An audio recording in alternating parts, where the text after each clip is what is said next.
Hi friends, బాగున్నారా? మీరు ఎంతో బాగుండాలని కోరుకుంటాను. ఈరోజు మన ఛానల్లో చికెన్ పకోడా చేసుకుంటున్నాము. దానికి కావాల్సిన పదార్థాలు: ముందుగా 1/2 కేజీ చికెన్ తీసుకున్నాము. ఉప్పు పసుపు వేసి శుభ్రంగా కడుక్కున్నాము. ఇప్పుడు గరం మసాలా వేసుకోవాలి. 2 స్పూన్లు గరం మసాలా వేసుకోవాలి. 2 స్పూన్లు ధనియాల పొడి వేసుకోవాలి. 4 స్పూన్లు మొక్కజొన్న పిండి వేసుకోవాలి. శనగపిండి 5 స్పూన్లు వేసుకోవాలి.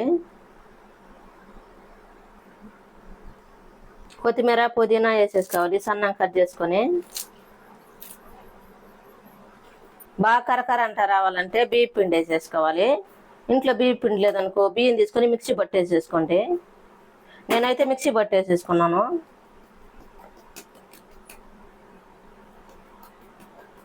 రెండు స్పూన్లు బియ్యం పిండి వేసుకోవాలి. ఇప్పుడు కారం వేసుకోవాలి. ఒక 3 స్పూన్ల దాకా కారం వేసేసుకోవాలి. ఇప్పుడు మొత్తం కలిపేసుకోవాలి. ఉప్పు సరిపడినంత ఉప్పు వేసేసుకోవాలి. 1.5 స్పూన్ వేసాము. ఇప్పుడు మొత్తం కలిపేసుకోవాలి. పొడి పొడిగా లేకుండా నీళ్ళు వేసుకుంటా కలుపుకోవాలి. మరి జావ చేసుకోకుండా గట్టిగా కలుపుకోవాలి. మనం కలుపుకునేటప్పుడే పసుపు వేసుకోవాలి. ఈ విధంగా కలుపుకున్న తర్వాత పక్కన పెట్టేసుకోవాలి. ఇప్పుడు స్టవ్ వెలిగించుకొని పెద్ద బాండి పెట్టుకోవాలి. బాండి బాగా వేడైన తర్వాత ఆయిల్ పోసుకోవాలి.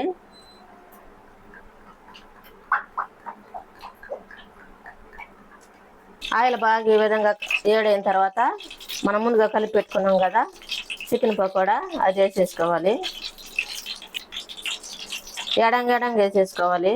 ఒకదానికి అంటుకున్నాయి అంటే దానికి ఉన్న కోటింగ్ వెళ్ళిపోతుంది. ఒక పక్క కాలిన తర్వాత ఇంకొక పక్క తిప్పేసుకోవాలి.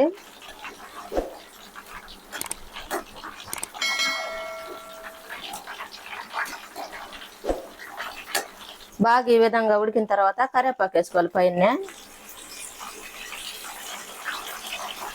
పచ్చిమిరపకాయలు కట్ చేసి అడగటాడలు వేసేసుకోవాలి. ఇప్పుడు తీసి ఒక ప్లేట్లో పెట్టేసుకోవాలి.